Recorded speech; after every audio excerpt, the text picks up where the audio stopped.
All right, guys, today we have with us a rising star with a lovely singing voice from Protoje's camp.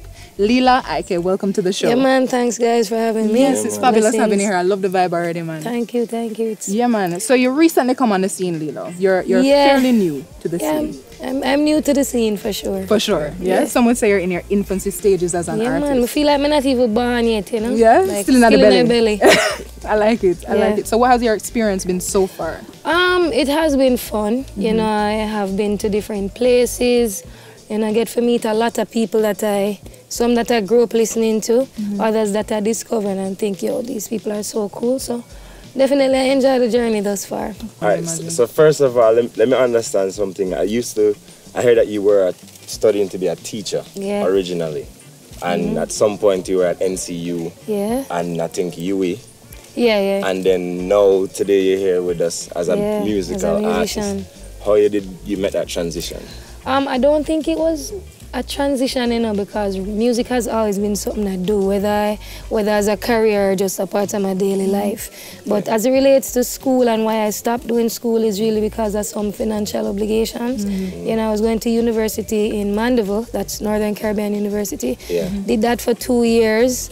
And to be honest, like being a teacher was not necessarily my idea. And my mother said, you know, teaching. And she don't want me to come Kingston, so NCU. But then, you know, things got difficult. I decided, you know what, I'm going to get to work. So I came to Kingston to work and decided that I'm going to try and get back myself in school. So I started out at a call center at UE. Really? Which, you know, I did not know that call centers were like that. So was in that, and then, you know, being at the University of the West Indies, I met a lot of musicians, young producers, everybody, and so that kind of get me in my element, you know, just being able to be around those people versus making a song in my household. So that's how I really transition now into, you know, being an artist. Definitely, which is right. So I'm interested though that you actually didn't go to Edna because you always had... Oh God, Edna was my dream. Really? Oh, because a mommy where you really go for UE. But that's the way I go. Edna go to dance, music. Oh, I understand where I go come out. Parents mean well. Dancer. You know? They mean well. They do mean well, and big up my mother for sure. Cherry, big up yourself. I love her to bits. Yeah, man, the biggest one. Love it. So yeah. Which is right. And I have to tell you the story of when I first saw you perform because that really made an impact on me, right? It was at a Chronixx and Protoje show opposite Canadian Embassy. Oh, right? yeah. I think about a year ago, maybe a little bit less, right? But I was actually at the front of the stage because them type of shows, I'm always up at the front of the stage watching that was the vibe. me too, you know. Definitely, I remember. And I was actually on my way to the bathroom now and I hear a voice. I'm going to say, wait there. I'm going to turn around and come back and say who that voice was attached to. Because I was like, who is this girl? She sounds like an angel, you know? It was truly, it was fabulous. For that, man. We give thanks for, you know, people like Chronixx and Protoje and anybody who in the music industry already and just shine a light on the younger generation that's coming because we're necessary.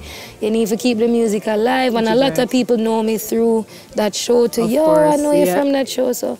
That was a very impactful show for me. You know, that really made me look you up and say who you are and follow you since then. That's great. Definitely. And you were in between Chronixx and Protoje at the time and you're confident. Nobody couldn't look for you. You know what I mean? I loved it. It was good. I want to say, every time I have to perform on stage, I have a mini panic attack. Really? So I was just going to ask you about that. The confidence there is literally me pulling myself out and say, yo, you know, this is what you've always wanted to do, is just more people that watch you. So as a young girl coming from Manchester, because that's where you're coming from, right? And in your mother's, you know, bar, DJing and everything, how did you come to meet someone like Protoje? All right, how that happened now is while I was in high school, I had a friend who is currently working for him. And she was like super obsessed with his music. Like every day I talk about Protoje.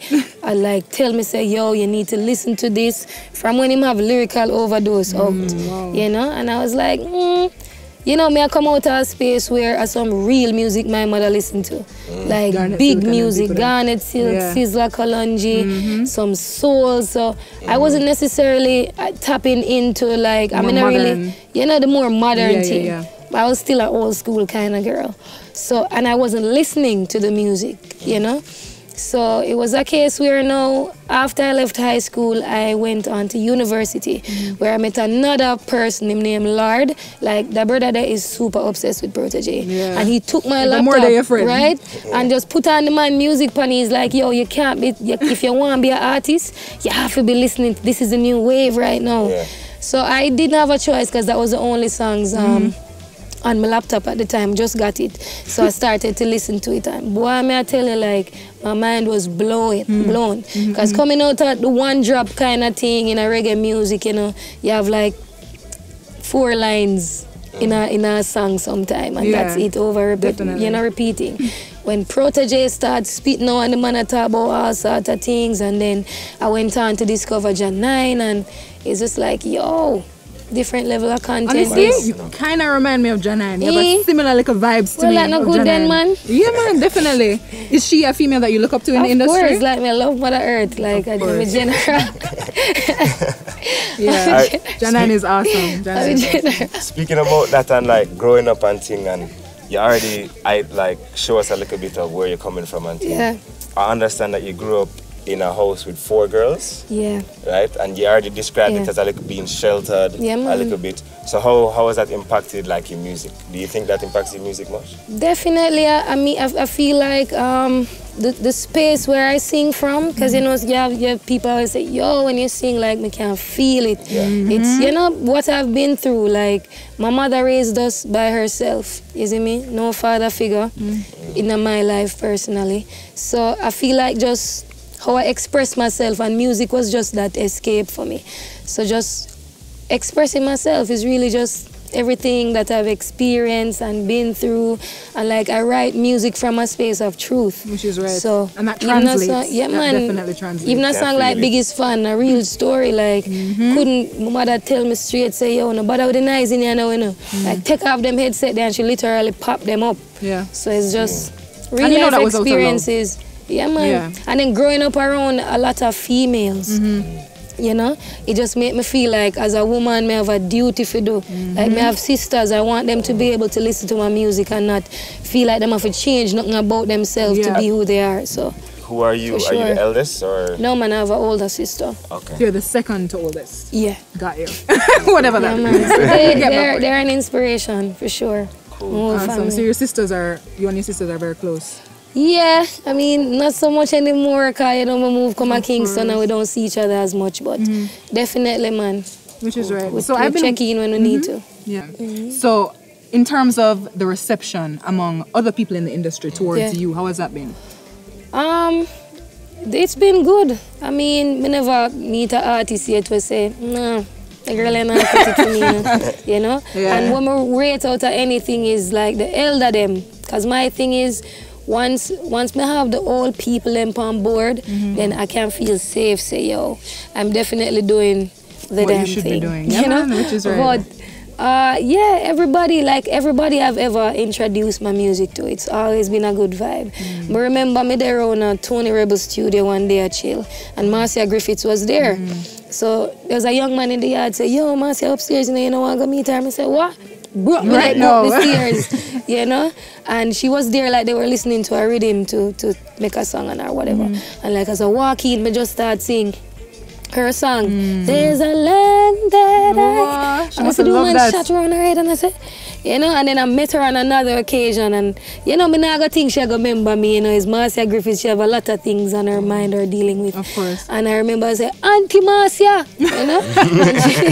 and she turned around and she's like, oh, it's the young lady, and she'll tell it, it's the young lady, yeah man, oh God. She hold on for my hand, it's like, you have a beautiful voice. So, you know? It's a blessing, man. Nice. That level of support from other people in the industry. It make you feel good, definitely, man. Definitely. Make you know say you're on the right path. Yeah, man. Speaking of other people, you know, I just was always want to make sure that we keep our ears to the ground and we know what's going on. Is there anybody else you think that we should highlight, consider? Definitely. Give a shout out? You don't know Coffee.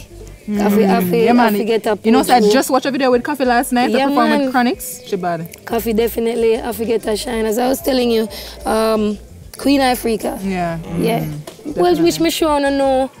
Well, me did have somebody on my mind. Me I got telling a deep jive, but then me say, yeah, we have him already. You know, and I have him. Yeah. I can't remember any, but like on the thing, on the know what go on. Just I wonder what's your, you know, your little, not too much pressure upon that.